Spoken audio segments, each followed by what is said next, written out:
It's Adrienne Lawrence once again, and this time I bring you the co-founders of Black Women Talk Tech.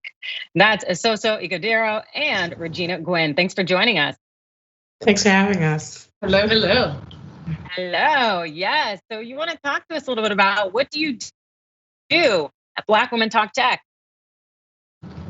Absolutely. So we are two Black women co-founders of Black Women Talk Tech. We're tech startup founders ourselves, built our own businesses over the past several years, and introducing ourselves to the tech ecosystem was a real challenge. Came from a non-technical background, but knew that I had $1 billion business idea, and the challenges in terms of finding access to venture capital funding and technical talent, and building the resources and the roadmap that we needed to create these scalable businesses. Even though Asosa and I were working on completely different ideas, we found that our stories were so similar. And that was really the impetus behind creating Black Women Talk Tech and our fifth annual Roadmap to Billions conference. Wow, that is huge. Fifth annual. That says a lot. So Asosa, how do you feel about this development and how it really came to be? Oh my gosh, every time I think about how we met as strangers at an event and coming into this, like this was not planned to like create this huge network of Black women tech scalable business owners and this ecosystem full of investors, tech enthusiasts, women who work in tech, to come together now and build this really large ecosystem for everyone to kind of help each other and scale your business. Like we're really talking about wealth building and supporting Black businesses to grow to the next level. So it's been incredible, especially being able to celebrate 5 years of supporting Black women founders through access to capital, education, partnerships, acquisition. I mean, you name it, we've been able to, witness it. And I just feel super blessed to be a part of that. That's fantastic, because I know that the tech industry, it is not particularly hospitable to anyone who is a non-white male. And so wanting to break into that industry and thrive can be very difficult. But I'm guessing that Black Women Talk Tech provides resources so individuals are less alone in the struggle. If you could talk a little bit more about that, that would be great. Absolutely. When we first started Black Women Talk Tech in the conference, we knew that we wanted to create a safe space. We wanted to create an environment where Black women felt comfortable enough to ask the questions that they needed to ask in order to move the needle on their business. So how are we crafting the content, knowing that we ourselves are founders? This organization was created by us and for us. And we wanted to make sure that we were providing the type of conversations. How are we talking about intersectionality? How are we talking about the challenges in literally raising funds? And if we aren't getting a seat at the table, how are we essentially building our own? So we're excited to take that to the next level this year. We've got conversations around legal, marketing, finance, operations. We're gonna be talking about Bitcoin, artificial intelligence and AI, racial bias and coding, and just hearing from some amazing, phenomenal speakers. So it's meant to be inspiring, it's meant to be empowering, and it's also meant to be applicable to your business. That is so impactful and so incredibly important, especially when it's a matter of becoming a part of a very critical area of society and profession, and largely having a lot of doors closed to you. And so, Asosa, what has your journey been like in the tech industry? So it has definitely been a challenge for me and many Black women that look like me. It's not uncommon, our stories, to say, hey, we have these $1 billion ideas. I was working on a startup on artificial intelligence and image recognition. And many of the times I was like, you're working on that? They didn't even believe it, and because many of the examples you see in technology today are often white males, right? So if it's not Peter Thiel or Mark Zuckerberg or Bill Gates, great leaders, but not the only idea or standard of what a tech founder should look like. And we're hoping to kind of change that with our events. And so I found it very difficult navigating the tech ecosystem when it came to fundraising, when it came to finding the right hire and trying to convince someone who works at Google to come and work with you with your $1 billion idea, right?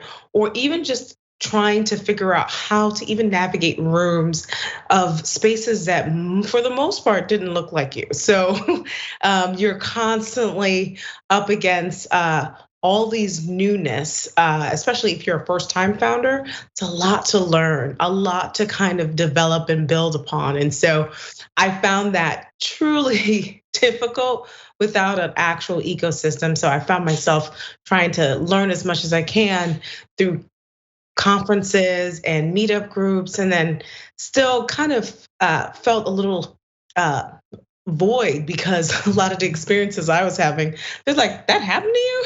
And I'm like, yeah, that did. So it was really like a big hug having the opportunity to build Black Women Talk Tech, a community of Black founders to connect, build, and converse on building our next company. And so that has been just the blessing of my life. I can't tell you enough how much of a blessing it's been.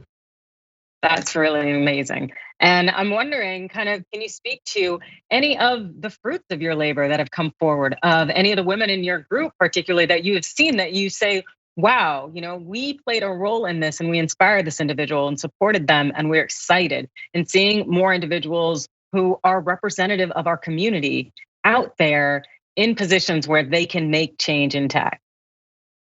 No, I love, there's so many stories that we are so very proud to have been a part of. When we think about our very first conference, we had a founder there that received her first check. She was able to meet an investor at our conference that gave her her first, outside money in. That was in February of 2017. By the end of 2017, she had hit, nine-figure revenue. And then turned that 9-figure revenue business into raising the largest Series A round for a Black woman at the time, 2 years later. So we are so excited to be supportive of Crystal Etienne, founder of Panty Prop. She has been, on fire even before our conference, but we really just allowed everyone to get in the same room, right? When, success is when preparation meets opportunity. These women are prepared. It's about getting them access to those opportunities and letting we sit back and say, hey, there's nothing else for us to do. I could go on and on. We have so many stories of women who've entered our pitch competition. Every single one of our pitch competition winners have gone on to get into accelerators. They've gone on to close their investment rounds. They've gotten into new investment pipelines. And so we're just excited to be a part of that and to expand that, because we know we're only scratching the surface of what's to come. That is very, very, it just is really, really inspiring and exciting. And I know you guys are thrilled and excited about what's coming ahead. And so I know we only have just a few minutes left, but I would love to tap in if you guys can share what you both are working on. Sure. We are. What are we not working on? I know. I mean, like, so much is going on when it comes to our conference next week for Roadmap to Billions, which is the talk of the town, because we are really going to be unveiling a lot of great new opportunities for our founders, for our community at that forum. We have a $50,000 pitch competition by Estee Lauder, our presenting sponsor, Microsoft, and all these great corporates have really showed up in a really big way this year. And so we're super excited about that. We have some, I don't know, Regina, do you want to share some of the cool goodness we're going to be presenting? Maybe.